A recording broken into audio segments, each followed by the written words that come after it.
Yeah, I think we'll just meander and sort of kind of let it pour out as it's meant to pour out, I think, is the way I kind of do things. Awesome. Right. So 3, 2, 1, go. Hello there, people and listeners of the Hungry Podcast. Today, I'm so excited to welcome Sam Wigan onto the podcast. Sam is the co-founder of BELUGA BEAN, along with Renée Elliott. Renée was the founder of Pandas Organic. BELUGA BEAN help founders and FMCG brands with self-awareness and kind of sculpting your own self-awareness. Sam's worked with Arianna Huffington and a whole host of amazing kind of businesses, big businesses. And look, mate, I'm just so excited to have you on today. I really appreciate you coming on. Really happy to be here, Dan. Just delighted, and it was a real joy to get your email inviting me on. Happy to be here. No, absolutely. So I think first to kind of give a little bit of context to our listeners. So Renée came on the podcast about, I think, 18 months ago, had a really profound conversation with Renée and really helped me personally. And then I had a coaching call with yourself. And at the time, if I'm being completely candid, like my kind of brain was a bit of a cacophony of crap, like just loads of stuff going on in my brain. I felt kind of a bit lost, kind of rudderless, unchained, unhinged, like kind of just dissatisfied with things. And Sam did this kind of coaching call with me, and it was profoundly valuable. And we'll get onto the meditations later on, but he did a couple of meditations with me that I've been using massively, pretty much weekly actually. And I reached out to Sam because in the kind of the FMCG landscape, it's a kind of chaos out there, or malaise, as you said, Sam. It's, cost price increases are going through the roof, the energy bills are going through the roof, the stress going through the roof.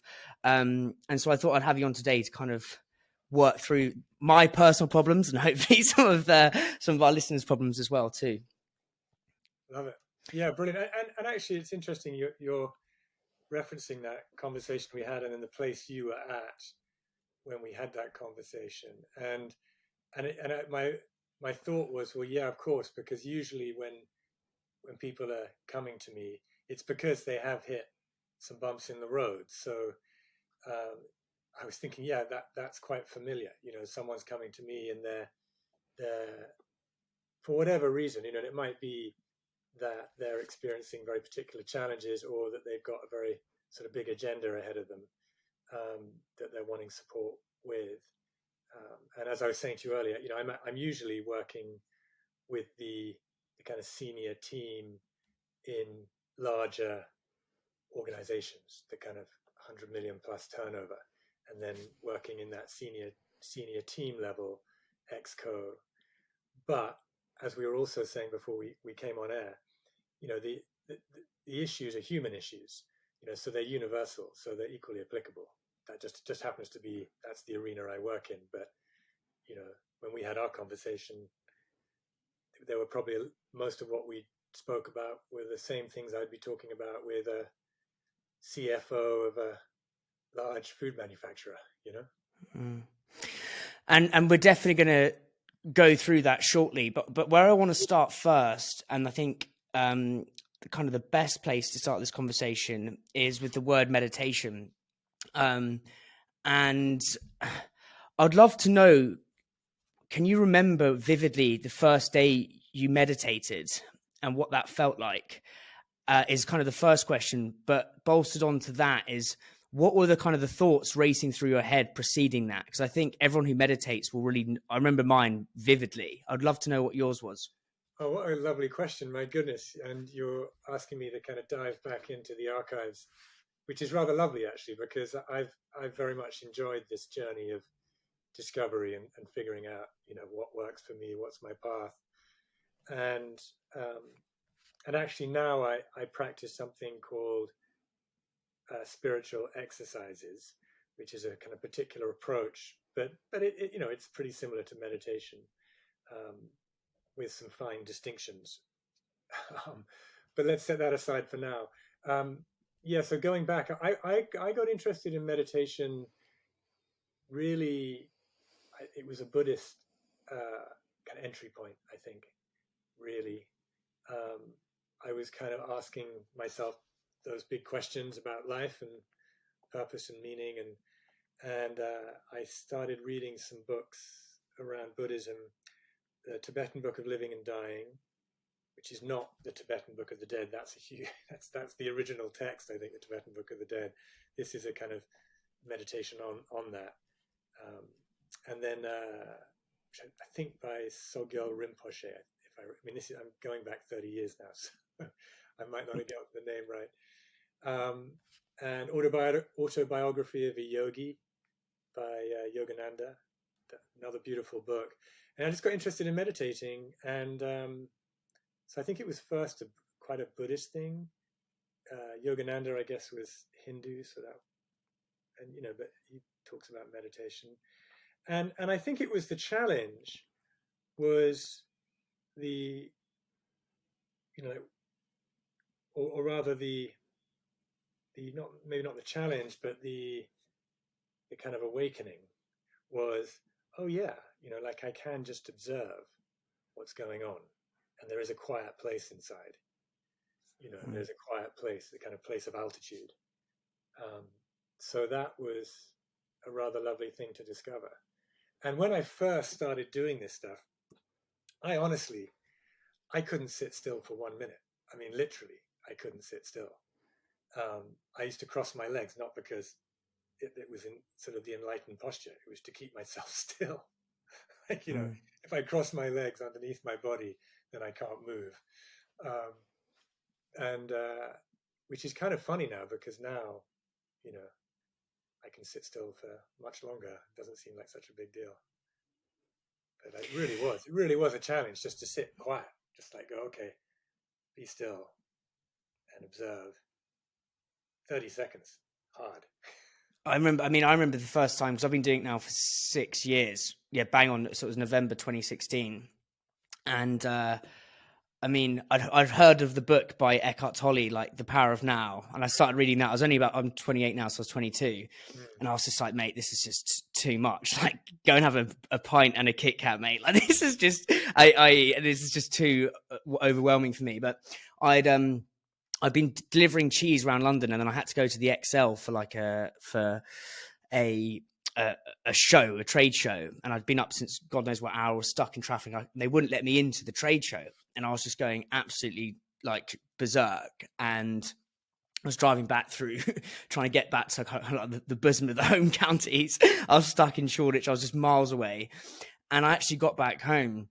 And I sat down like in the bathroom and just did 10 minutes. And I was like, oh my God, this is just like so profound.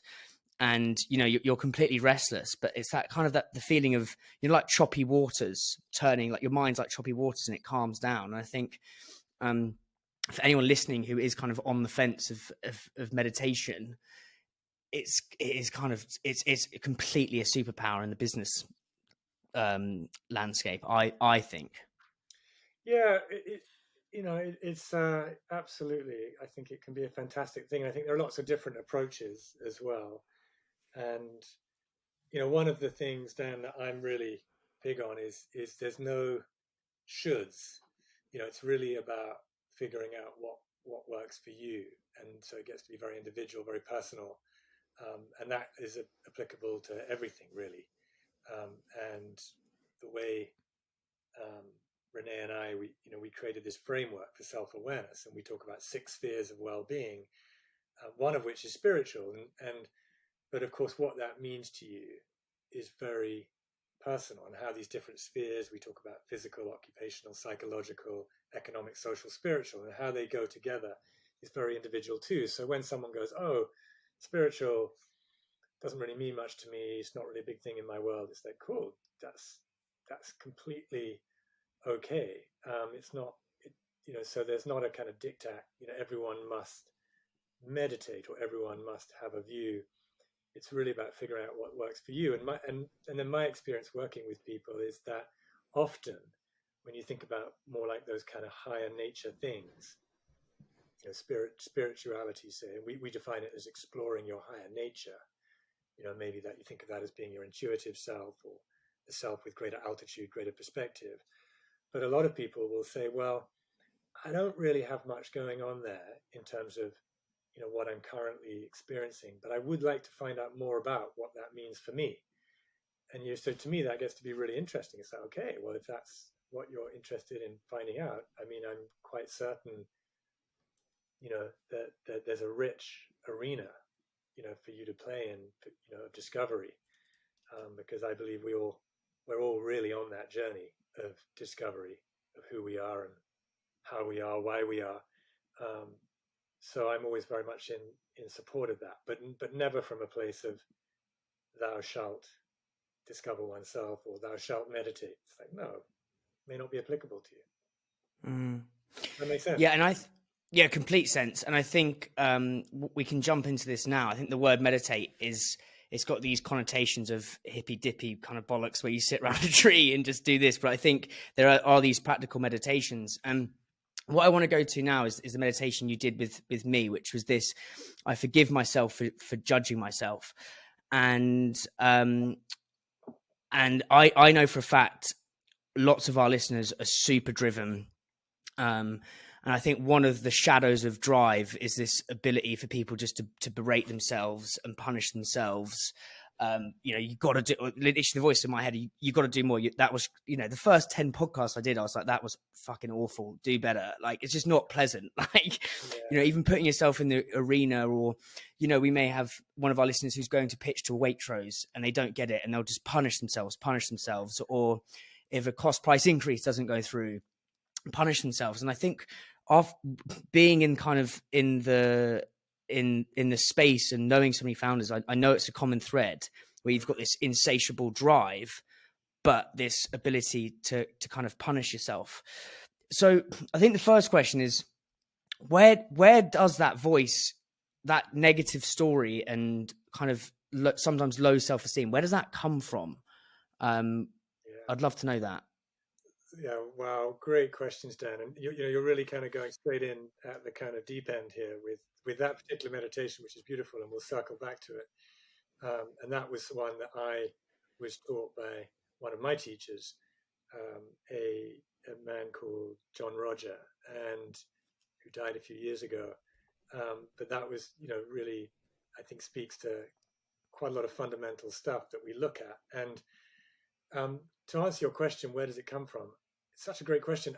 And the way I would answer that is, as human beings, one of the, we have these, what I would call, misidentifications, right? Where we misidentify who we are. And one of the most fundamental ones, and I think almost all people could raise their hand to this one, if you really kind of bottom out what's the fundamental kind of misidentification, it would be something like, I'm not good enough, right? Now, you might go, well, I very rarely feel that. Go, that's great. That's good news. Or you might go, yeah, gosh, I really feel that a lot, and then the ways that manifests are in particular, in relation to particular things. And then maybe everyone has their own criteria by which they're judging, I'm not good enough. And then often these kind of things are quite subtle. So they're quite under the surface. You don't necessarily even know you're being run by what we might call these limiting beliefs. I mean, I'm referring to them as misidentifications, because my understanding is that they really are a misidentification. They're a misapprehension about what is really true. But that becomes a very powerful driver. And when you think about the kind of very driven people, that ambition that we have, and then again, like I was saying before we came on air, typically I'm working with high performers, very high performing people. And then that would also speak to your audience, where you go, these are people who are very driven, very ambitious. And now here's the subtle distinction. Often a lot of that drive is coming from a desire to prove my value, right? And you might go, well, the proof will be, when I've made $100 million, or, the proof will be when I've got however many customers, or the proof will be when, everyone knows my name, or, whatever it is, right? Like, and then all different versions of that. But essentially, there's that drive to prove my value. And that can be very powerful. And then often when I'm speaking with people, they're at the top of their game in many ways, top of their careers, and go, wow, it's been that sort of must prove my value, must get to the top. It's a very powerful driver, and you might go, it's been part of their success. But the problem is that it can also lead to a lot of what you're describing, a lot of those kind of very unhealthy experiences, berating, self-berating, burnout. It's very hard to not be always working when you're coming from that place.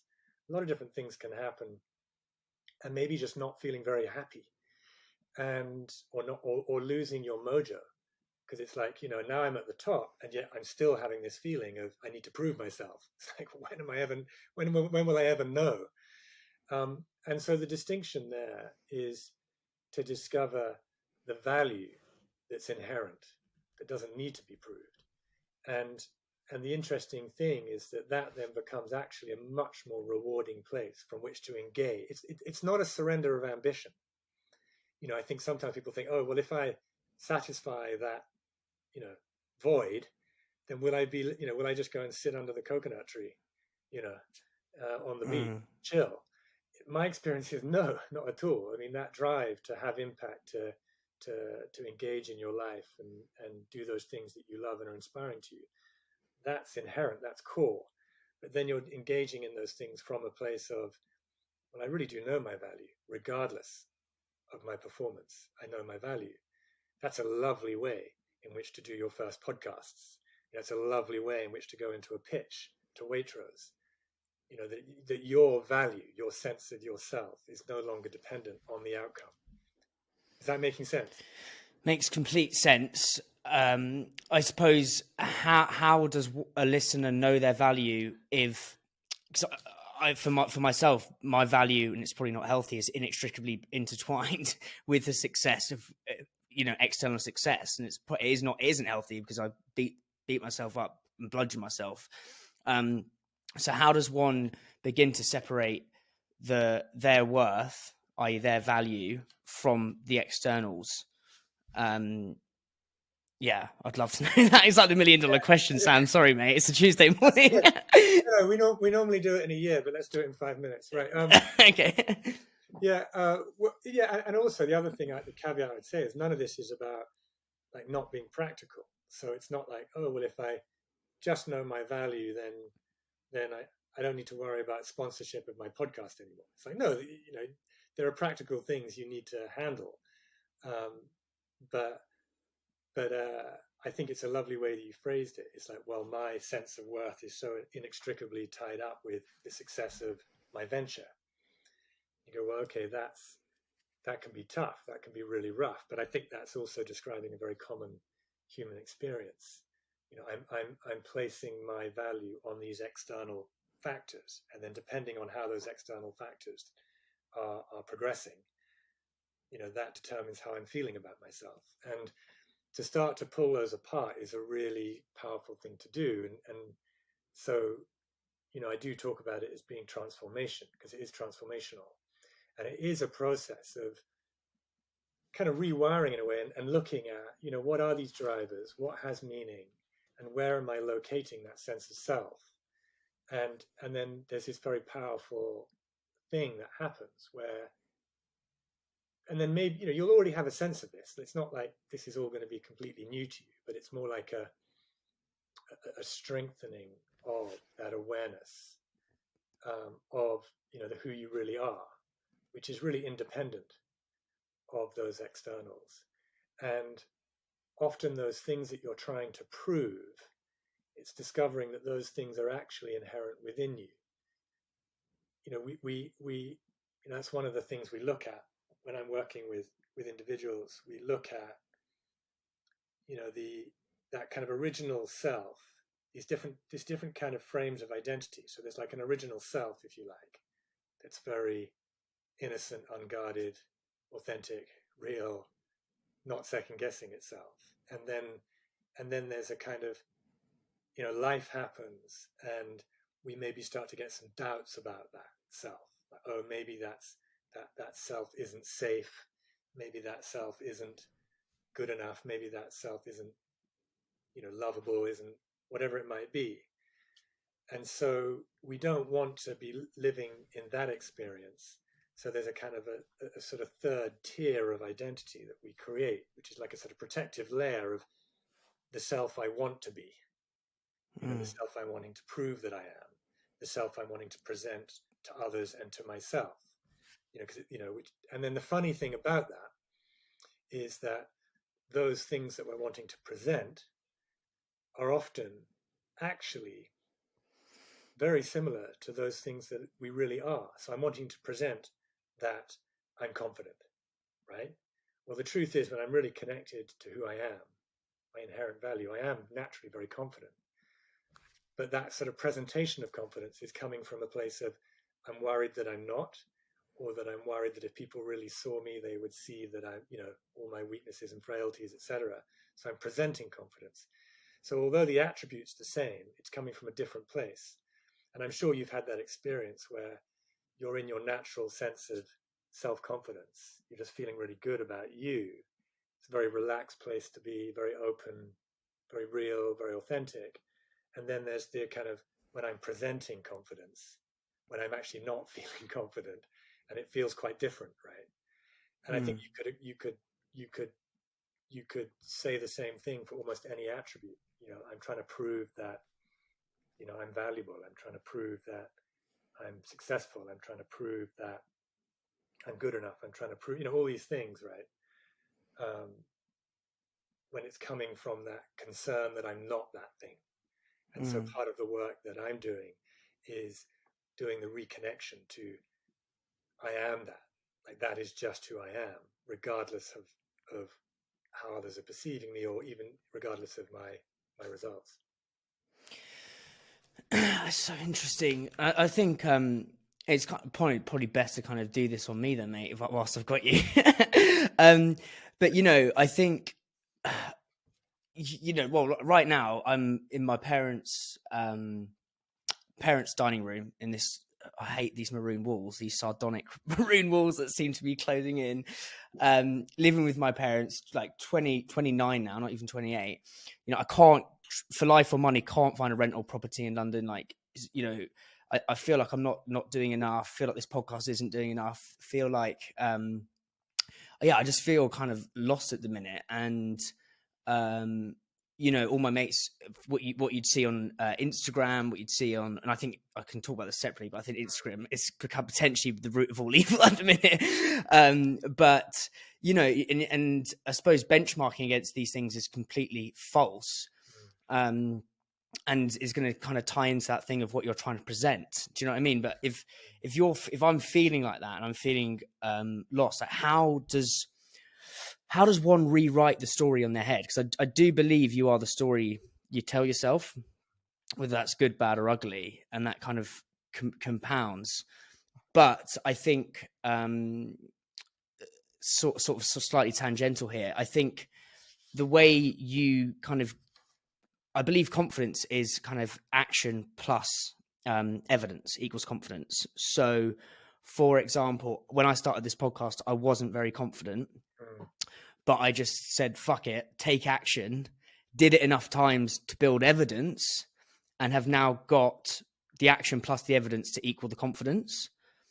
But there'll be lots of people listening to this who are paralyzed by fear or their own internal doubts that don't even allow them to take the action to then get the evidence to then build the confidence, if that makes any sense. It makes a ton of sense. And my goodness, you've really raised a lot there, Dan. I just really appreciate you being so honest and open. Yeah, so I feel like I'm in the therapy room, mate. So apologies. Let's do it. And no, I really appreciate that, and I think, my goodness, that I bet you there's a lot of people listening who will really appreciate it too.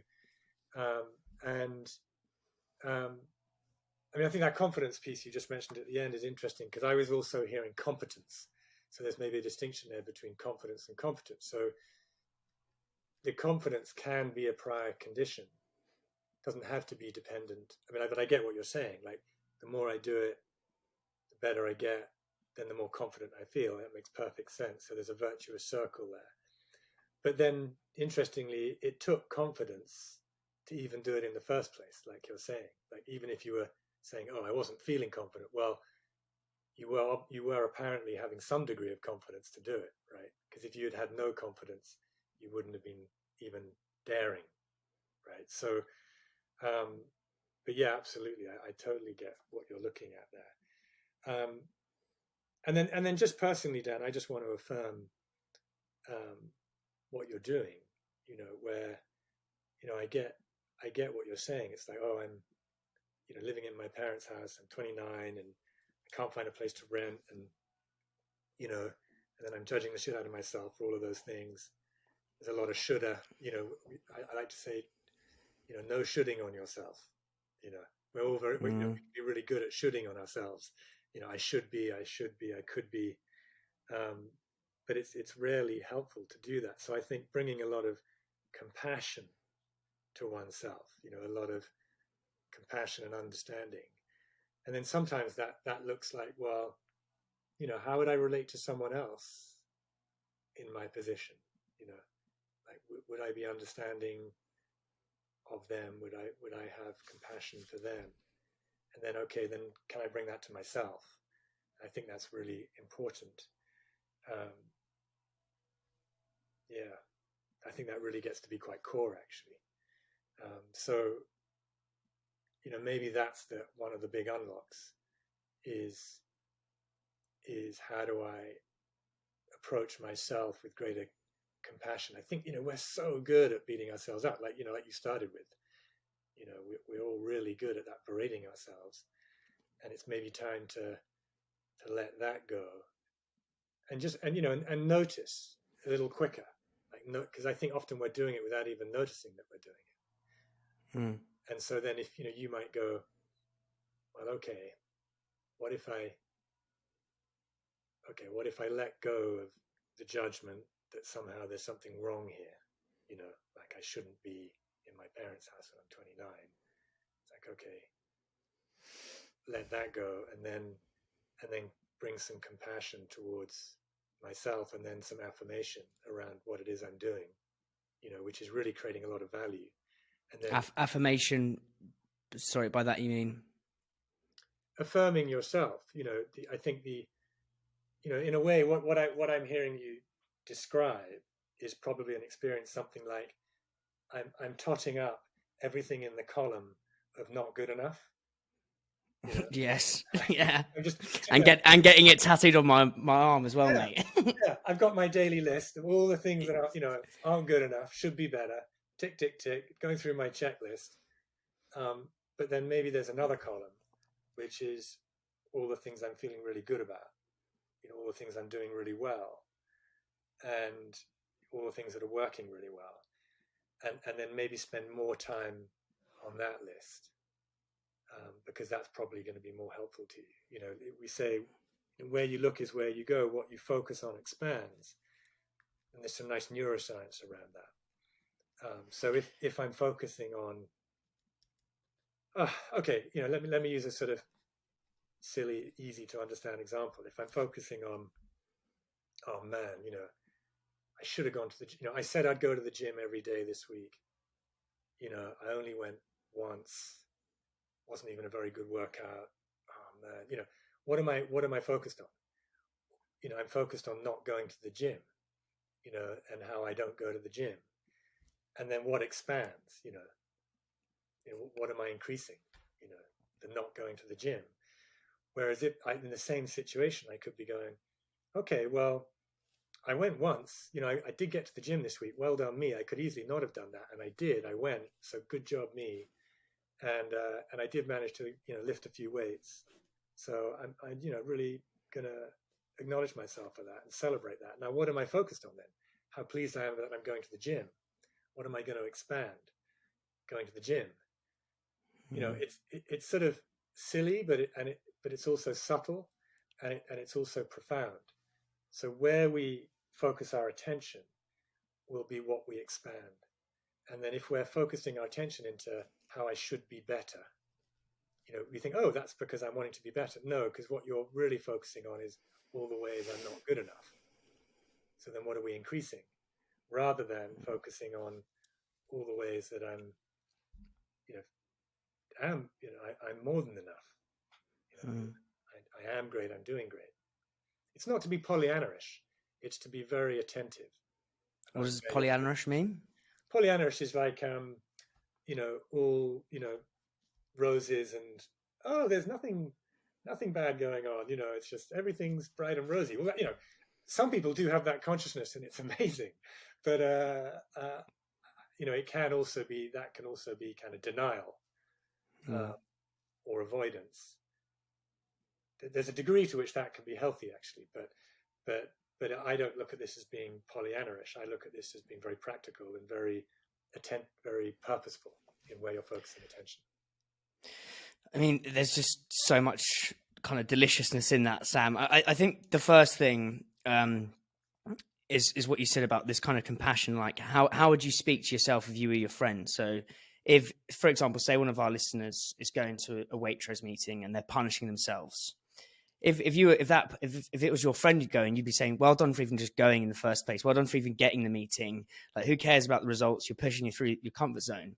But if I was to go in that meeting, I'd be like, you don't get this fucking listening, mate, you're an idiot. Like, that's literally what I'd be saying in my head. So I think ability to be kind to yourself, and then going really, really deep here. But I wrote about this the other day.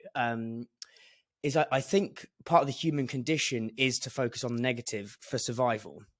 So, for example, say you've got a nice warm fire, your caveman days, right? You've got a lovely warm fire. That's amazing. That's a positive. You've got warm fire, but you're going to be thinking, fucking hell, is there a tiger out there that's going to come and get me and eat my kids? Like, there's built in mechanically is this negative feeling for survival reasons. So I think we do kind of sometimes need to look at that negative, but it's what happens when, as you say, you tot up that list and it's like, oh my God, I'm just berating myself for no apparent reason.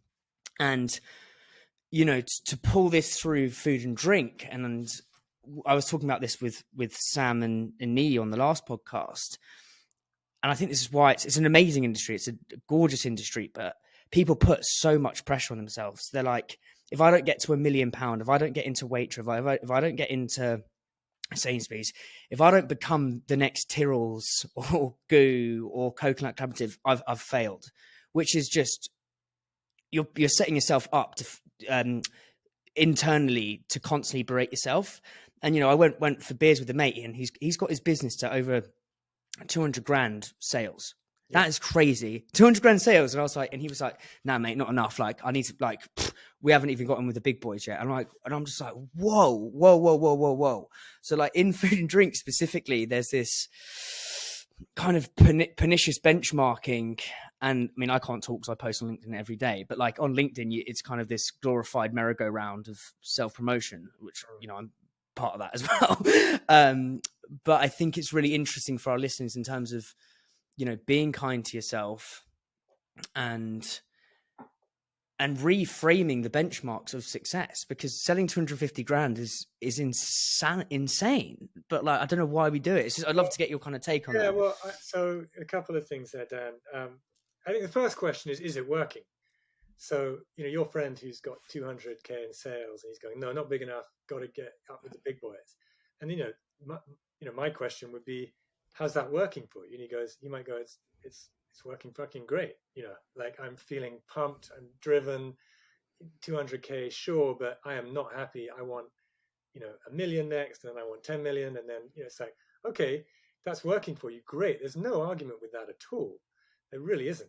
And it might be part of what he's finding is actually working really well. But then, the answer could also be, well, actually, I'm just feeling, deeply unhappy all the time, even though I'm having these successes. So, okay, well, then maybe there's some adjustment. And then what I was hearing, just to speak to you very personally, what I was hearing and what you were sharing is that you do have a very harsh inner critic, and that is really rough. And the good news is that you're aware of it. So that's really good. Just, the awareness is the first thing. I mean, the awareness is everything, really. because once you're aware of it, you start to have some choices. They might not feel easy, because you might go, well, the wiring is so entrenched, that's just my default MO. That's just how I speak to myself. And then occasionally I realize that's what I'm doing. Okay, good. Occasionally you realize, and then you might find that awareness becomes greater. And then sometimes, when people engage in this kind of process, they go, oh my God, I sort of feel worse because I'm becoming more aware of these things, these patterns. And I go, well, that's good news, because those patterns, that wiring, that was determining, your experience. You just weren't aware of it. Now you're becoming more aware. It's like sometimes when we say, okay, everyone just relax, close your eyes, breathe for a minute. And then how are you feeling? People, some people might go, I feel more anxious. It's like, yeah, because you took the time to notice everything that's going on, right? Now that's good news. Most often people go, I feel so much more relaxed now. I feel so much better. But sometimes people will go, I kind of feel more anxious. So yeah, because you're noticing what's actually going on for you. Now that's good, because you've got some choices you can make. So you're no longer just at the effect of that without even realizing what's going on. Okay. Now with the internal critic, if you're saying, well, I have this very harsh internal critic, and now I'm noticing that's how I talk to myself. Now there's an opportunity to do something different, because it's not a foregone conclusion that you have to talk to yourself like that. Okay. So that's the first question. Is it working? The second piece I would say would be, you're talking about going into that pitch, right? And if I don't get it, I'm a fucking idiot. Okay, well, I would be really encouraging the reframe. How would I talk to my friend? I would be wanting to talk to them before they go into the pitch, and I'd be encouraging the reframe, and that would include things like, who I am, my success is not dependent on this one pitch. My value is not dependent on this one pitch. I mean, that's a big statement, because probably what the narrative is being is everything depends on this one pitch, right? My value depends on me being successful here.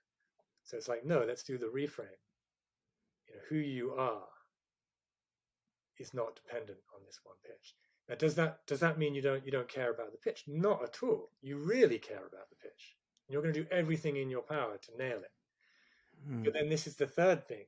What do you have control over? You don't have control over whether you get the pitch or not. You've got no control over that at all. You do have absolute control over the inputs. Like, what are you bringing to the table? You do have control over your internal state. You have control over your, the excellence with which you present. You have control over the preparation. You have control over a million things, but you don't have any control over the output. You've got no idea what's going on for that vendor, that buyer. There are too many other things that that are in play that you have no idea about. So it's like, why would you then have the output be the metric for your success and your self-worth? I mean, you may do the best job in the world, and they go, we just aren't looking for that line right now. I had this the other day. Like, I was pitching one of the brands I'm working with is Islands Chocolate, and sent samples, made brownies, sent them to the buyer, and we'd missed the ranging boat for January. They only do one. Like, we'd basically missed the boat essentially. But I suddenly started blaming myself. I was like, oh, you should have done faster. You should have been done quicker. Yeah. Completely out of my control. Yeah. But I was still berating myself. I would love to know, like, what are some one or two really specific actionable ways that our listeners could become friends with that inner critic? I mean, that's such a lovely way of putting it, actually. just to interrupt there, but that's a really nice way of putting it. Like, how do you become friends with the inner critic? Because I think the goal here isn't to go, I'm gonna fucking destroy that inner critic, you know. That's what I try and do. Yeah, you know, my enemy, I shall vanquish thee, you know. No, because it's really is about bringing compassion. You know, that inner critic,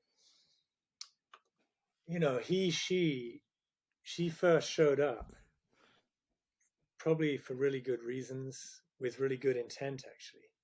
You know, and a lot of this stuff gets to be around, you know, originally it was about keeping myself safe, you know, trying to look after myself, you know, all kinds of things. And so it's really about bringing compassion. And I think a nice way to do that is to think of that inner critic as, in a way, in some ways, as being the kind of little one inside, you know, that kind of like, it's like the little Sam or the little Dan inside who's just feeling so overwhelmed, challenged by life, you know, or by what's going on. And it's kind of like, okay, you know, I understand, you know, I understand you feel that way. I understand you're having a hard time. I understand that, you know, you're feeling down on yourself, but, you know, I'm here as the grown up to tell you that it's okay, you know, that you are completely valuable, worthwhile, successful, you know, no matter what the outcome is of this one pitch. Doesn't matter, you know, who you are is so much more than that. And so it's kind of like you're making friends, you're reassuring, rather than, no, you're wrong, you know, or no, I don't want to hear you, you know. It's like, no, let's bring compassion to this. And then what happens is that you find with that approach that voice will tend to kind of become a little quieter. Like the grip becomes a little looser. Now, it would be so nice if we could do that once and it was done.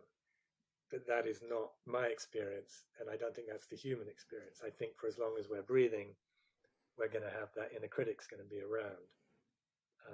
But our job is to become ever more aware of the ways that she shows up, and to be ever more kind of loving and gentle, I think, in the way that we respond to her, and bring that kind of loving compassion and understanding. So much in that. So the first way, and so I talked about Sam last summer doing this I forgive myself for judging myself meditation, which you literally, and I do this all the time, and I do it by writing, and it just, you know, when the music's really loud, it's like ding, ding, ding, like that. Yeah, sometimes that inner critic, that's the worst sound, apologies. But when it's really loud, it just quietens and it's really soft like that. So, you know, you say it's a Waitrose pitch, whatever, you like, I forgive myself. Say a Waitrose pitch goes wrong, for example. So I forgive myself for judging myself that I was shit in that pitch. I forgive myself, and just keep going. I forgive myself. I judge myself. And you can either do it internally, sort of like in a meditative way, or you can do it. I think the best way to do it is by writing. You just keep going 10, 15, 20 sentences. And eventually that inner critic will dissipate its some kind of intensity. And I believe it's one of the most profound ways to become friends with that inner critic. And that was really useful. And is there any other like specific meditations or practices our listeners could do? Say they're going into a meeting tomorrow, or they're trying to raise money tomorrow, or whatever. Yeah. I mean, all of the above, really. And I think that so I think let's look at this in kind of two parts. So I think the one part is the pre-work, you know. So that is the reminding yourself that who you are is much bigger than any of these things. It really is. You know, and then remind yourself. I think it's a really nice thing. Someone said that it made such an impact on me. So that's probably why I keep saying it. But someone said to me years ago, I was kind of in, I think I probably was in some kind of pitch process. And one of my mentors and counselors, and I was going, oh, you know, the thing is, I don't know, what's my angle or whatever it was. I was sort of wrestling with the process. And they just said to me, they said, Sam, it's just good for you to remember that your success is not dependent on, and they said the name of the person. It's like, no, my success is not dependent on that person, right? It's like, okay, that's good to know. Then you can relax, and then you're in a much more productive place, actually. Then you go into that meeting much more responsive to what shows up in the meeting, because you're no longer attached to this agenda of like, I've got to land, I've got to get this, I've got to get this, and then you're fixed on your agenda. And then often what happens is you miss the bigger opportunity, because you go in going, I'm trying to position this chocolate bar, right? And then it turns out that what they're really after is something a little bit different that you didn't know about, but you missed that because you're so busy trying to pitch your chocolate bar, because everything depends on getting the chocolate bar, because you've told yourself, my value, my success depends on getting this result. But when you know that your value doesn't depend on that your success doesn't depend on this one pitch, then you go in probably much more open and responsive. And then you might find 3 minutes in, the whole goalposts have moved. Oh, I thought I was coming in pitching the chocolate bar. Turns out we're talking about something completely different. It's actually much bigger, better. And this is the beginning of that conversation. Now we're having a completely different conversation. But my goodness, it could be even better. That's so, sorry to interrupt, Sam. I think that's so fascinating, because I mean, two of the principles of sales in general is, one, putting yourself in the buyer's shoes, and two, having a lot of empathy. And I think it's really interesting how, people can go into these pitches with like a maniacal obsession on the deck. And actually, when push comes to shove, as you say, you could be here with, we want to sell you this amazing bloody chocolate bar that's going to change the world. When actually they were looking at, I don't know, Easter eggs, for example. Yeah. And it's really, as an example, like the goalpost move. And it's really fascinating. And again, slightly going off piste here, but I always find, and this is not all the time, most of the time I do have a deck with me, but sometimes when pitching to buyers, I don't even end up opening the deck. So I've had it before, as we just have a conversation, and I was like, look, the plan's over here, I'll just ping it to you afterwards. Yeah. But by just having that conversation, one, you take the pressure off yourself. And obviously you probably couldn't do this for a Waitrose or a Sainsbury's, etc. But for like some of these smaller pitches, you can just have a genuine conversation and then send them the deck. And by having that conversation, you can be more present, not beat yourself up too much, actually unearth what they want. So yeah, I hadn't thought of it like that, actually. And here's an idea, Dan. What if that deck is actually more like a response to that pitch conversation? So, it could be the pitch conversation. Like, yeah, of course you're going in with your pitch, with your product. You've got all your points, why it's so great and why they should have it. But if you're going into that also with an open mindset and inquiry, like this is the beginning of something, not the end of something. It's not binary. And then maybe your deck is the follow-up, which responds to that conversation. So, it's not just a generic deck.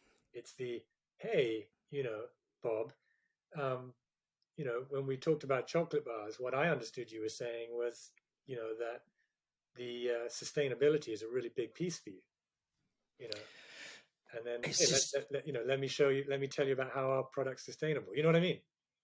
I love this. Is why I love doing these podcasts, because you learn so much as kind of live. But I'm just reflecting on winning the podcast sponsorship. So I've pitched about 15, 20 people, got so much rejection, but just keep on keeping on, sort of thing. And retrospectively, I was doing like these, again, not even listening to my own advice. I always say just do 3 or 4 page decks. Doesn't need more than this. I was doing these like 30-page decks, trying to force feed like, this podcast, you need this. Yeah. And the two people I got on board, it was a 3-page deck. I met Billy at the pub, had a conversation over a lucky saint. And it was just, it's like, sometimes your own ego can fuck yourself from actually getting the business in the first place, which is so fascinating. I'd never kind of thought of it like that. And then what you're saying about going into a meeting of a pitch of, we are selling, you're the buyer. It's quite, as you say, binary, or it was like we're on different sides of the table. Whereas going in of like, we're actually here on the same side of the table. Like, how can we together grow this partnership? I think it's a much better lens of looking at it. So you say, okay, so you're into sustainability. I mean, I thought we were going to go into deep into meditation, but we've gone into sales. But it's interesting how these conversations meander. But I think there's so much in that. Well, I think because in a way, if I'm going to try and make the thread the needle here, we're talking about mindset, aren't we? We're talking about internal state, and I think a lot of that kind of going into the pitch is about your internal state, and then your internal state tends to communicate. So people will tend to receive the frequency of what you're communicating over and above the content. So if the frequency of the communication is, I'm really attached to you buying this product, like that's what they're going to get. Whereas if the frequency of the communication is something more like, I'm really interested in finding out, what your needs are so I can really help you. And then maybe my product is a really good fit. That's quite different, right? And then that, you might be using all the same words in the pitch, but the communication is different. What's received is different. And I'm not trying to position myself as a sales expert here at all. And then someone else might go, hey, I'm all about, the full on 100% driving home the message, full throttle, I never take no for an answer. So, okay, cool. And then does that work for you? And they go, yeah, it's brilliant. Okay, great, keep doing it. But, for myself, I'm always very interested in, looking at that internal state, and then how can I come into this meeting? How can I come into this podcast, in the most kind of relaxed, open, productive state, to be really receptive to what shows up, really responsive. Does that make sense? Make complete sense. I'm just kind of absorbing it slowly. And I'd love to know three kind of words of sort of fear, fear and panic, and that kind of anxious, nervous feeling, which again, so many of our listeners will go through, whether that's investor meetings or buyer meetings, or speaking to someone at a bar like that. That literally could be. It's part, as you say, it's this human condition. How does one work through that? So you say someone's sat outside. They're in the Waitrose head office. They're sat outside. They're touching cloth. They are fucking shitting themselves. What do they do, Sam? Because I think you're the man who's got some eyes on this. Hopefully, they've already done some pre-prep around. My life doesn't depend on this. I really want it. It means, it could be really valuable for me. But, my success, my value, my life, the business success does not depend on this. It depends on sales, but doesn't depend on this sale. And I'm going to go after this sale 100%. So hopefully they've done some of that prep. The next thing I would say is just consider that those nerves, and you're talking about fear, anxiety, it's exactly the same energy as excitement. And energy is appropriate. You're going in to give a pitch. Energy is appropriate. So rather than kind of being in that conflict with oneself, where it's like, I need to relax. It's like, no, you're excited right now. Like the system is excited. That's appropriate. The difference, and I love this definition, the difference between excitement and fear or anxiety, excitement and anxiety, is excitement is imagining a positive outcome, and anxiety is imagining a negative outcome. But it's the same energy. It's actually located in the same place in the body. You can feel it in the body in the same place. It's just one, you're having a kind of, it's going to be terrible, or it could be terrible, and the other is, this is going to be great, right? And so it can be quite helpful just to tell yourself, energy is appropriate right now. I'm excited, and if I'm a little bit nervous, if I'm feeling a little bit worried, that's okay too. Like, that's human. So I think a lot of it's about again, that kind of compassion and acceptance of self. But in a way, someone said it to me years ago, working with a different coach and counselor. I've been blessed with just a fantastic coaches, counselors, mentors through my life. And this is another one who's been very dear to me. And I was saying to them, before I go into meetings, I'm often shaking, like I'm shaking, or before I step up and present, I'm shaking. And I really want to stop doing that. Like, I was interpreting it as like, this is a bad thing. And she said to me, well, Sam, I think it's just energy. I think it's just energy. Like, you're about to step up on stage. Energy is appropriate. So, okay. Just totally changed the way I related to that. And so now, if it shows up now, it doesn't show up so much, but if it does, I just relate to it as like, okay, good. I'm getting ready. Does that Mate, no, sorry. I'm just absorbing. I think a couple of things. I think nerves actually, because Jimmy from Jimmy's Iced Coffee came on here, and he used to do these shows at festivals, like go and get everyone G'd up on stage. He's amazing. Yeah, he's an absolute legend, and he basically said the exact same thing as you. Fear, anxiety, and fear and excitement are the same thing. Just before you get on stage, that performance just almost click and be like, I'm actually excited. Just literally click and say, I'm excited.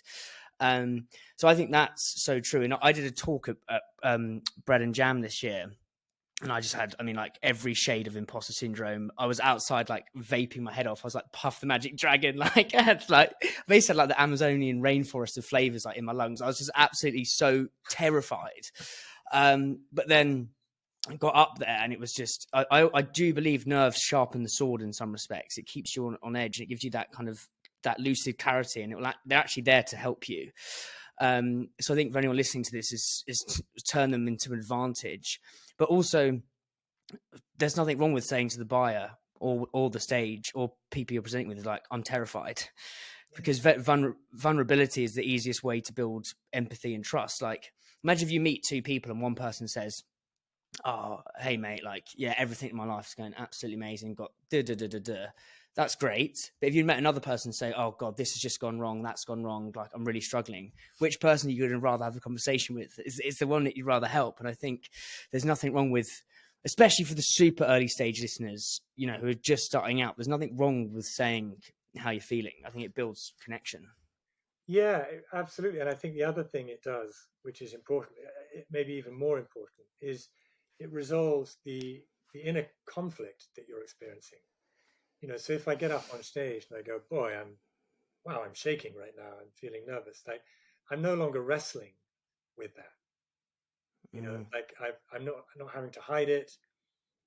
So whether or not it creates rapport, I think it probably does. But whether or not it does, and maybe some people go, oh,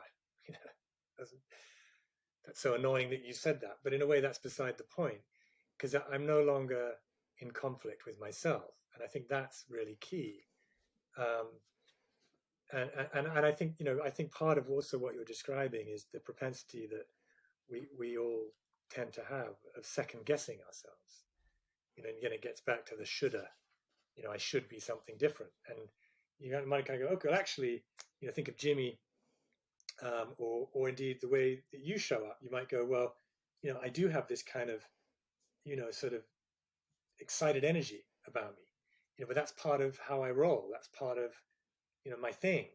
It's like, great, embrace that, rather than, oh, I should be this Zen monk, when I'm interviewing. It's like, that might not be you.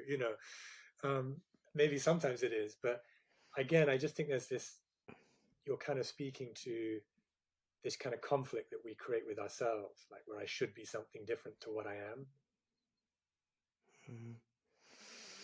No, completely. Where I want to go now is Renée, and I hope I have said that right. Please correct me if I haven't. Yeah. She'll kill me if she's listening to this. But she came on here. She really is a force of nature. She's as you said, back to the kind of referencing the 6 spheres of well-being. I think she is so in balance with everything. It's just kind of being in her presence, albeit over Zoom, is really majestic. And I'd love to like please add some color to the first day you met Renee. Like what did that feel like? Where was it? Oh, that I'd was love to fun. know. Yeah, that's a fun little story. So my brother runs a social impact venture capital called Mustard Seed, and he had some interactions with Renee, I think, speaking at their events, because she's values based business with Planet Organic, and he said, Sam, I think you'd really enjoy meeting Renee. So um, so we arranged to meet up, and it was and I arrived at the meeting. It was in London, and and I kind of went. I can't remember who said what first, but basically we were both saying, "Why are we meeting?" you know, and it's like, well, no particular agenda, but Henry introduced us, so um, thought it would be fun to meet, and then we just got chatting, and again, that's quite a nice example, isn't it? Like no particular agenda. So then very open, very relaxed, very open to whatever shows up, which could have been nothing or could have been something. And then at the end of that, Renee says that she was thinking, I'd like to work, I'd like to do, lean in a bit more here, but I don't want to take the lead because, for whatever reason. And then so she was pleased when I said, hey, shall we spend a day together and see what happens? Like it seems like we're doing similar things in the way that we're kind of coaching, and maybe there's something we could do together. So why don't we spend a day and see what comes out of that? She was like, yeah, great. So then we spent a day together, and we kind of realized there was a nice thing we could do of bringing the kind of strategic business plan and the personal development together for entrepreneurs, particularly in the startup phase. And so we then created a program called BOSS, Business Owner Support and Strategy, and that a really nice, coherent kind of business and personal, like bring it together and then put yourself at the heart of your business. And there's an opportunity to do that as a business owner. And then we ran that together for a while. I now don't do that because I'm doing other things, but she still runs that program with entrepreneurs. Really fantastic program. And then we then moved into doing more corporate facing stuff around well-being, self-awareness, performance in corporates. And we've created this Be Yourself program, which is really about teaching self-awareness within organizations to individuals and to teams. So it was just a very organic process, but interestingly, it did come out of that very kind of like no particular agenda, I'm here, open, present, interesting. I know I've been thinking about it more and more. Like some buyers meetings I've done, we've just gone on a walk around the park, like in Kensington and stuff like that. There's been no agenda, and they seem to be the most fruitful meetings. I don't know what the answer is, but maybe there's something in that. I'm not saying I'll never do a presentation deck in your life. Of course, you've got to do that. Like, but it's interesting. And we're going to go into this self-awareness, and I know you do lots of sculpturing or sculpture. I don't know if that's the right way of saying it. Sculpting, sorry, mate. But I think there's a real fascinating theme of sculpting self-awareness, which we're going to get into. But first, I'd love to know what are the kind of the blind spots in yourself that Renee's really helped you with, and helped plug those gaps. Well, one of the things that springs to mind, well, there are two things immediately jump into my mind. So the first thing is she's very direct, Renee, and so she kind of calls it as she sees it. And if she sees something, if she's feeling out of balance with something, or she's seeing something that seems off to her, she'll call it out. And I tend to have that that sort of maybe slightly more kind of British sort of don't be too direct sort of mindset, and which I think is can be limiting, and so I think I've become better, but I'm still learning when to just be really direct, and to know that it's not rude necessarily, and it's actually in the spirit of, if it's, let's put it on the table, You know, Mm. if something's up, let's put it on the table. And then kind of related to that, one of the things that's been really nice in our partnership is just Renée talked, she introduced me to this idea of the sacred triangle around healthy relationships. So respect, trust, and good communication. And all of those things do take time. And I think, the cliche, hard won, easily lost, right? But there's a tremendous sense of trust and respect in our relationship. So what's nice about having trust in a relationship, and I've always thought this is a really nice thing to... Sorry, it's respect, trust, and what's the other one, mate? Good communication. Communicate, cool. And of course, all three are intertwined. But a really nice thing about trust is, like, if I get, Dan, that, like, you really care about me, okay, like I just know, because of however, maybe it's just because of the way you show up, or maybe it's probably more likely that, the over time, I've understood that you really do have my back, right? You really do have my best interests at heart. Knowing that, feeling that, you can say probably pretty much anything to me, and I will be receptive. I'm not going to go into that kind of, who does he think he is? I'm not going to get defensive.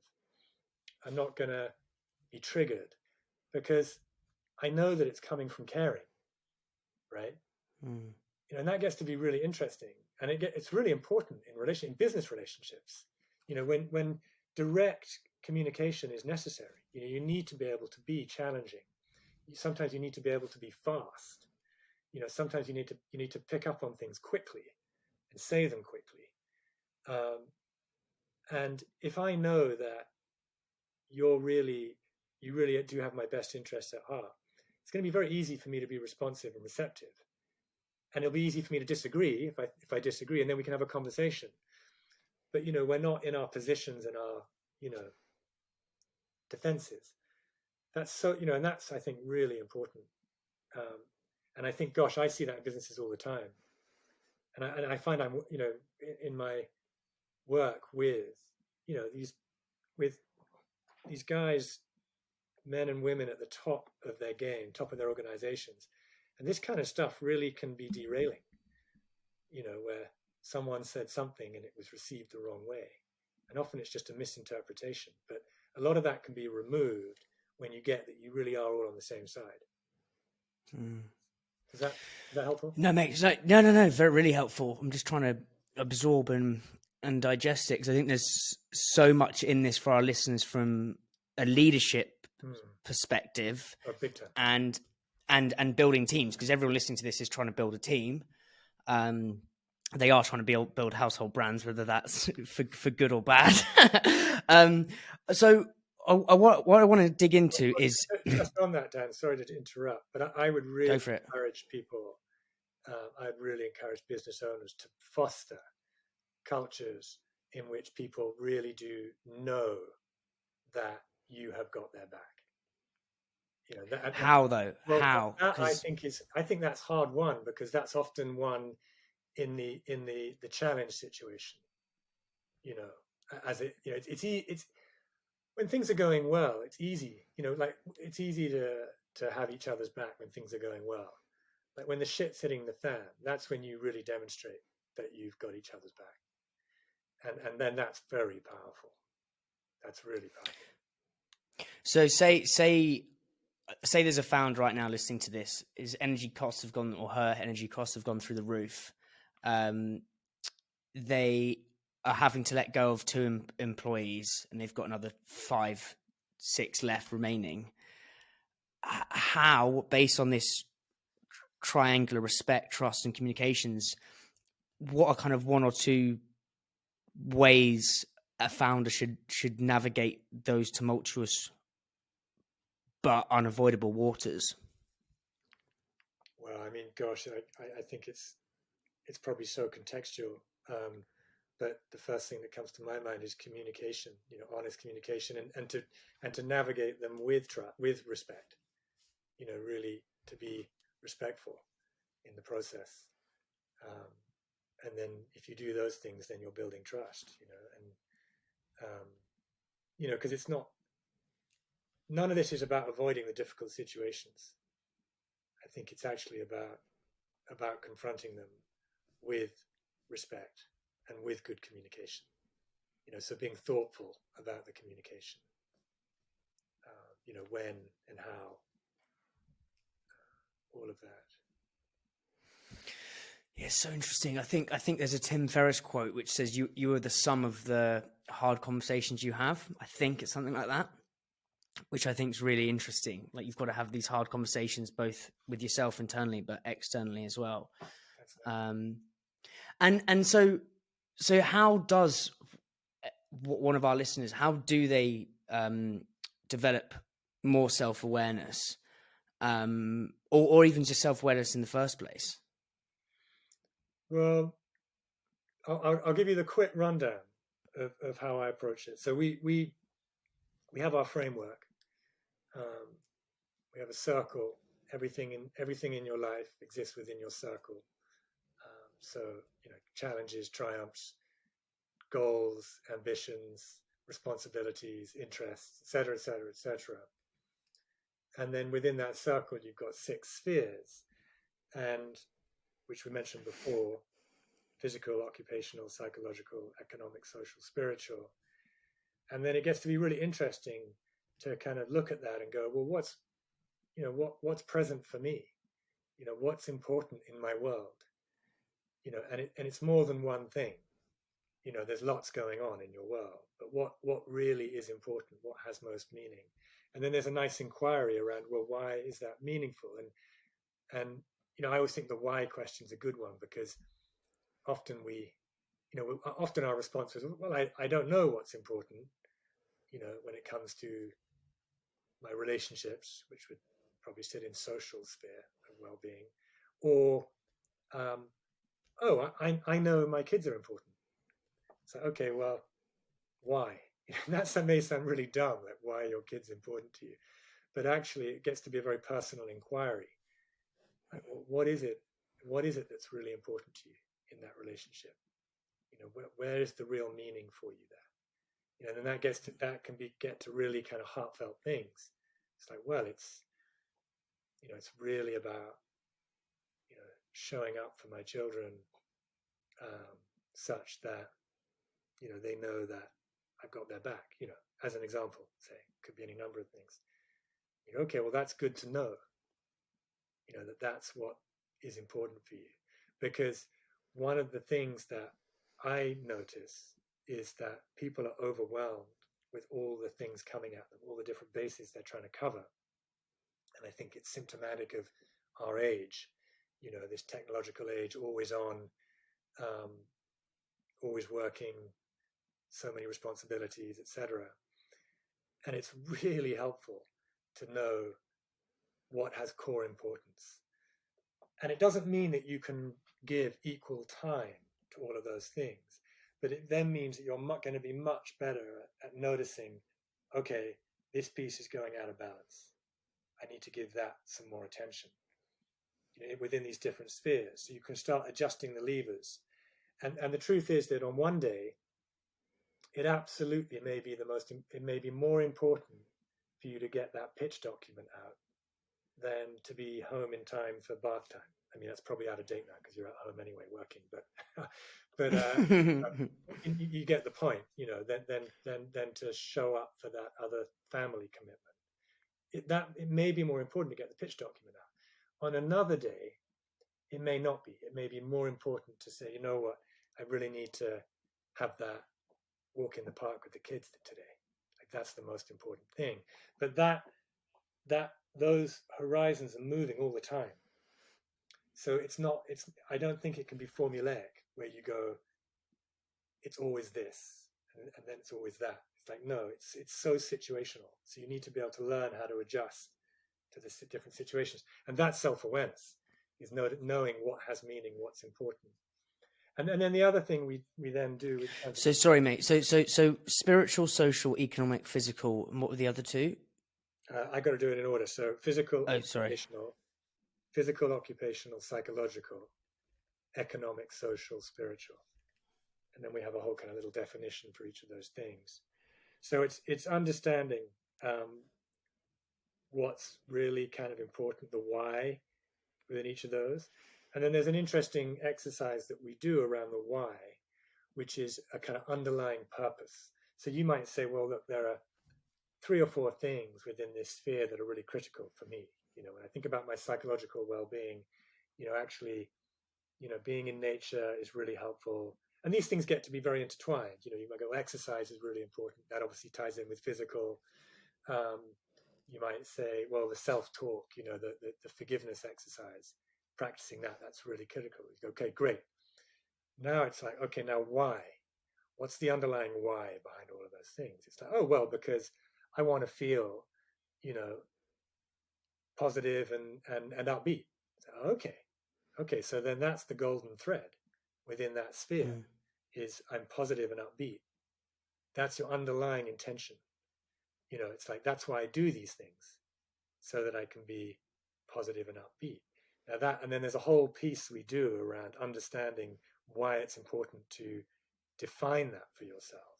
And then what happens neuromechanically when you define that for yourself, and then how valuable that becomes as a kind of lodestar, a guiding light, and a way of keeping yourself on purpose. And then it becomes really nice. You can very quickly sort of survey your world and go, okay, how are we doing here? And you can do it in a minute and very quickly see the adjustments and make those adjustments very quickly. So it becomes a real kind of nice shortcut as well. And then the final piece is what sits at the heart of it all, what sits at the center of your circle, and that's who you are. That's the you, who you are, the true self. And it's understanding the attributes of that for you. And that those things really are inherent. And there's a kind of whole redefining, reframing we do, where you really start to get an experience. So not information, not intellect, but an experience of those attributes as being true to who you are, regardless of how you're doing in any of these spheres, right? Regardless of how life's going for you, these attributes they're your core. And they're your home base. So these attributes attributes, bloody hell. Are these attributes? So these are these like personal values, or how are they different from values? Well, they may be linked to values. Right. So you might go, well, an attribute of my true self is I'm caring. You might go, that's really core and fundamental. Like if I was to ask anyone, hey, that knows you well, hey, is Dan a caring person? And they go, yeah, absolutely. Like I may not have said that out loud before, but now you said it's like, yeah, that is really, like other people tend to get these things, maybe even if we don't right away. But once we start to define them, we'll kind of go, yeah. Now then the internal pushback becomes, oh, but I'm not that all the time. We're not talking about that. Or, oh no, I wish I was more of that. So, well, we're not talking about that.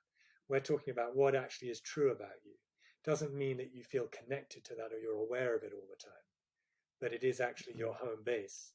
There's an opportunity to always come back into alignment with that. It's really fundamental, and it gets to things like, it might be, there were so many different, it's such lovely, I love doing this work because there's such beautiful things come out of it, but it gets to the really fundamental stuff. And again, this then becomes when you're sitting outside that pitch for Waitrose, you're waiting to go in, and there's just an opportunity just to kind of come back inside and just connect with that, I'm caring, I'm loved, I'm all that I am, I'm free. Like those might be the kind of true self statement. You just come back into connection with that. It's like, wow, this is a great place to be, and then you get to participate in what's going on in your world from that place. It's really nice. Also, I think so. I've just drawn this out, mate. If you can see, like we've got a whole document for that. But so I think it's. I also think back to this thing of focusing on the negative. It's if you can always focus on if you're the default setting of humans by nature is to focus on the negative. So say you're looking at, I don't know, economics. So you're comparing yourself on LinkedIn to someone who's got into a gazillion Tesco stores across the whole world, like, for example. Yeah. If you're comparing yourself to that, you're going to like not focus on your physical, like in that moment in time, not focus on the physical, the relationships, the spiritual, and it will pull you out of balance. And I think that's really fascinating. And again, like, so I took 7 weeks off drinking to do this half marathon recently. Oh, wow. And I mean, it was great, but if I'm being completely honest, like, I need a drink. Like, it felt amazing, but my relationships and social went a bit out of whack, and I need to be around people. And it wasn't like getting completely plastered. It was just having a couple of pints of Guinness. But immediately that put me back into full whack, because I felt like I was having that connection with my friends. And so I think it's really interesting how, not saying like go and get pissed all the time to feel spiritual. I'm not saying that at all. But I think it's really fascinating to work through these 6. And I think for lots of our listeners, there'll be massive focus on the occupational, economic, and maybe physical at times detrimental to the psychological, spiritual, and relationships and social. And I think it's just really interesting to avoid burnout, to focus on those other ones. Well, yeah, and again, I think it's a process of constant adjustment, because it may be completely appropriate that someone's saying, "Look, my world is just about, the business, like that really is primary right now, and everything else is secondary." And then you're going to go, "Oh yeah, but then I also, the physical is important, because then that helps me show up well and productive for my business." So it can get singular, but like you say, there's probably a point at which someone goes, "Okay, there are other things in my world that need attending to as well. So, then I need to adjust." Or you might go, "Well, look, right now, you know, I've got parents who are unwell, or, I've got someone who I'm caring for. That's really, in that social sphere of relationships, that's really critical right now. So there is a lot of focus on that." So again, there's no should about any of it, or, it's really about it's about becoming more aware of yourself, such that where is my attention most appropriately being focused, and then where do I need to keep making those adjustments to keep everything spinning, working well. And just on that having a drink thing, yeah, I mean, I'm all in favor of a drink, but interesting the way you phrased it was, I need to go and be with my friends and have that connection. So yeah, like that's the really meaningful part. Actually, it's not the drink. The drink is incidental. The why is the connection. Like you go, that is really important to me. So although I was fully focused for 7 weeks on my marathon, and I really prioritized that, I deprioritized relationships, but actually relationships are really important for me. So then I had to kind of bring them back in, and then it's just this constant kind of moving in and out of focus to keep things on track. No, completely. And I think it's this, what I love about it is, or what you're teaching me, Sam, is it's this ability to change. And I mean, I was still seeing my friends, but I just like that feeling of being a little bit drunk, just to be completely candid. I think, it softens the edges and mellows out things.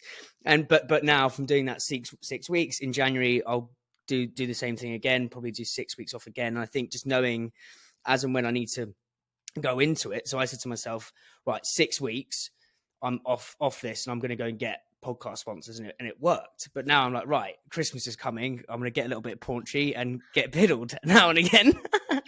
But I love how you can, like, you bring it and move it back in. And so I suppose taking kind of Renée's advice and being direct, like, after meeting you several times now, mate, and you seem to have everything in balance, but I don't think human beings are that. I'd love to know, like, when was the last time you had negative thoughts, or like what were those thoughts, and how did you combat that? Yeah, I'm laughing at I seem to have everything in balance, because it's like, no, of course I'm equally as human as the next person, and so for me it is constant adjustment and reattunement. Negative thoughts, man. I mean, gosh, I'm just trying to think, like, what was the most recent? Like, was there something this morning? I mean, not particularly, but maybe in the last few days. I mean, it showed, for me, a big one is financial security. So that's kind of where it comes in on for me often, so, have I got enough? Will I have enough? Am I being successful enough? That kind of thing, as measured by my earnings. And so that's where, that's, and the interesting thing for me to reflect on is I literally used to wake up in sweats about this. Like it was visceral, the anxiety. It was kind of an existential doubt. It was more than just, will I be able to pay the rent? I had, my life as being a full-time artist. That was pretty tough. But it was more than, it was sort of this existential doubt of, and ultimately, I am not good enough, sort of feeling. And I don't get that anymore. Like, it's really, but that was a process of years. I mean, years of kind of working with whatever that was. But it'll still show up as, I'll catch myself doing that judging. I'm judging myself. I'm going into self-doubt. I start going into that not good enough sort of, again, that's the sort of underlying core limiting belief. But I'm just so much better now at turning it around. Like, one of my agendas these days, I'm just really interested in being happy. As sort of simple as that may sound. And I'm not saying everyone else should have this as their agenda, but just for me, someone said to me, another teacher said to me, they said, for those of us who have been kind of seeking for some time for those answers, and then maybe we finally feel like we get the answers, and then the challenge isn't so much getting the answer, it's how do I live the answer? It's like, no, I've got some really good answers now. Now it's, okay, how do I live it? The challenge becomes living it. And kind of where that's brought me to is, I'm interested in being happy, and then if I'm not happy, if I'm feeling like, if I'm less than happy, I kind of get curious, like, well, hold on, Sam, what's going on here? Like, why would you be less than happy? Again, not to be Pollyanna-ish, but I understand that who I am is actually a very happy person. It's just kind of my nature. So then if I'm experiencing or expressing something other than that, it's kind of like, okay, it's interesting. Like, what's the narrative inside? Or, what am I relating to in the world where I'm less than happy right now? So questions really, and then the opportunity to turn it around. So I'm rambling a bit, but absolutely I get the negative thoughts, the self-doubt, but I just think I'm probably quicker at identifying it now, and then I've got some really nice things that work for me in being able to recalibrate when they show up. And those things are I think the things we've been talking about, the compassionate self-forgiveness, the tuning back into the attributes of the true self, doing my spiritual exercises, going for exercise, I love it, being in nature, gratitude, letting go, surrender, getting busy, taking action. I mean, all these things, just all these. Yeah, no, I mean, it's just, I just think it's really reassuring that the life coach has life as well, in terms of like, it's not out of, everyone's going through, has this, and it's part of the human condition. And I think it's just really relatable. Look, conscious of your time, mate, so just a couple more questions to wrap up with. But yeah, thoroughly enjoying this. I think we could go on for hours, or I could at least. So you've had lots of amazing, wonderful teachers on your kind of spiritual journey, and obviously with your art. What has been maybe the one or two most profound lessons from one or two of these teachers that you could sum up in a sentence for each? Because I love sentences. I think it's super, like, principles that you can kind of just stick in your back pocket and take with you everywhere. I think they're delicious. Well, I would say the greatest one for me personally is you are loved. And then the extension of that is there's really no separation other than that which I put there myself. And that to me has been very profound recently. That's really kind of, you know how there are these things where you have an awareness, you have an insight, you kind of land on something, you go, wow, that really is meaningful. And then over the years, it kind of goes deeper and deeper and deeper.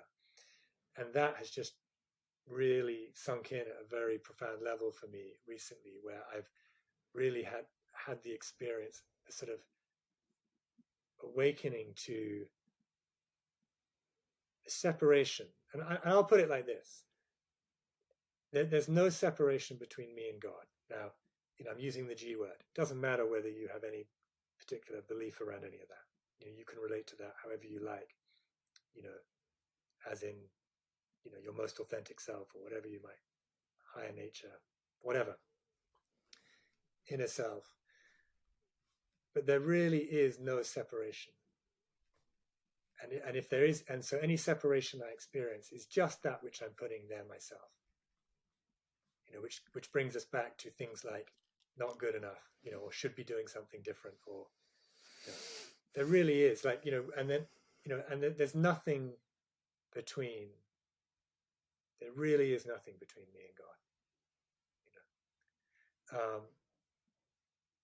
God. And that's not a religious thing, in the way I understand it. That's just more like a very deep experience of self that I'm having at the moment. And do you get to that state through running? So I did this half marathon on Sunday, and I felt like I was like kind of plodding my way into this panacea eventually, but like it took a lot of pain to get there. And I think that inner voice of, this is horrendous, this is horrendous, it's horrendous, like this is so bad. But by the end of it, I was like, whoa, this is just like, like a panacea of where there's just complete, I don't know, I can't really, you can't describe it in a word. I don't know how to describe it, but how do you get to that oneness personally for yourself? I used to say, Dan, I used to do a lot of running, a little less now because I had a torn meniscus and stuff, but I love exercise, but especially in relation to running, I used to say, you can never feel bad after a run. And then that gets to be an interesting also reflection on what we were talking about around, how are you relating to what you're doing? Because, my point of view with the run was I'm always going to celebrate my performance. Doesn't matter if I ended up walking. I'm still going to be really pleased with myself and celebrate what I'm doing and acknowledge my success. But yeah, that feeling of after a run, it's like, everything's right with the world now. I feel great, So that's a nice one. Have you heard of the author Murakami? Yeah. Have you heard of, his book, What I Think About When I Think About Running? Yeah. Have you read that? I think that might be. So there's a quote in there which is just insane. I mean, I wasn't adhering to it when I was running around Richmond the other day, but I think it's something like pain is inevitable, but suffering is optional. Love it. And he talks about that when you're running. And I think in terms of our listeners, whether they're going on runs or listening to this on a run, as I know lots of people do, but there's something in accepting that the pain of doing hard things is always going to be there, but the suffering and the kind of the self-beration, that's actually a choice. whether, I don't know, we've gone now I've gone into running here, but I think with my everything. God, we could, and running is just the perfect kind of analogy and metaphor for so much of this, isn't it? It really is. Yeah, absolutely. Well, also, I interviewed one of the very first podcasts actually with a guy called Guy Hacking, who's got a brand called Tribe, and they're like a running. Well, they're not a running brand. They are a protein bar for runners essentially, and they ran across the ultra marathon runners. And he did say, a lot, the entrepreneur's journey is akin to like marathon running. There's like the days when there'll be moments of triumph and joy, pain, suffering, hell, that you just got to keep on keeping on. Yeah. Completely relate to that. Yeah. Cool. And final question, mate, 'cause, I'd love to know, and this is again selfishly, like, what are some of the best books you'd recommend to kind of, if our listeners wanted to go away, and for myself as well, to go and read more on this, what would you say are your kind of top 1 or 2 books? Oh wow.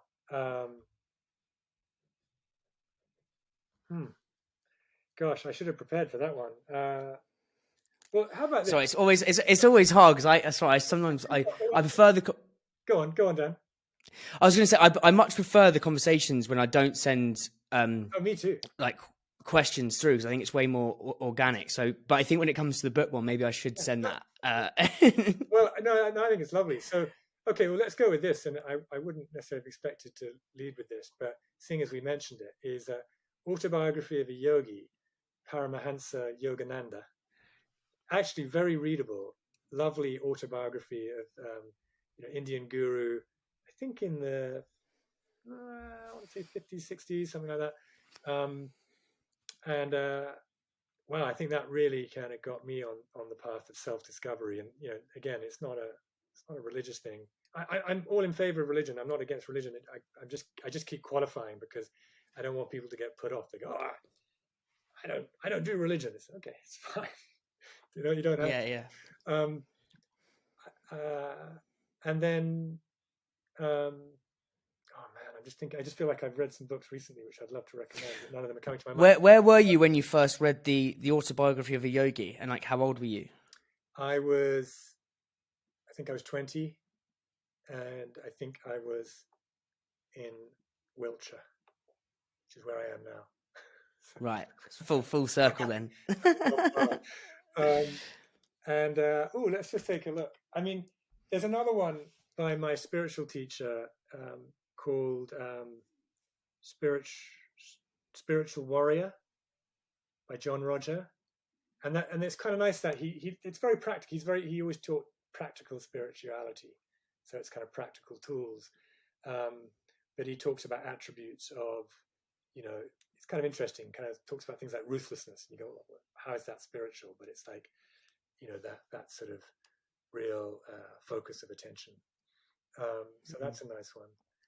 And I wish I could think of something that was more sort of business oriented, because I read loads of business books too, but nothing's coming to mind. So there it is. No worries. And look, mate, we didn't even get through half the questions. I know it's been like a long one, but yeah, it was epic, and I'd love to have you back on at some point, because I feel cleansed of my own kind of nefarious thoughts that occasionally come barraging in. So I really appreciate it. And well, Dan, I've got an assignment for you, piece of homework, which is following this recording, is just only celebrate the wins. Like, just feel really good about your performance and what you did, and just notice all the ways that you're showing up and the contribution you're making. And just imagine how great it was for me to be part of this, how great it is for all the listeners. And anytime you hear that kind of self-talk, that self-critic, which you've spoken to so eloquently, that I know can be quite harsh for you, is just meet that one with compassion and go, hey dude, I love you, but you know what, I'm just going to feel really good about how I showed up today. Mate, absolutely love it. Thank you so much. So I'm just going to hit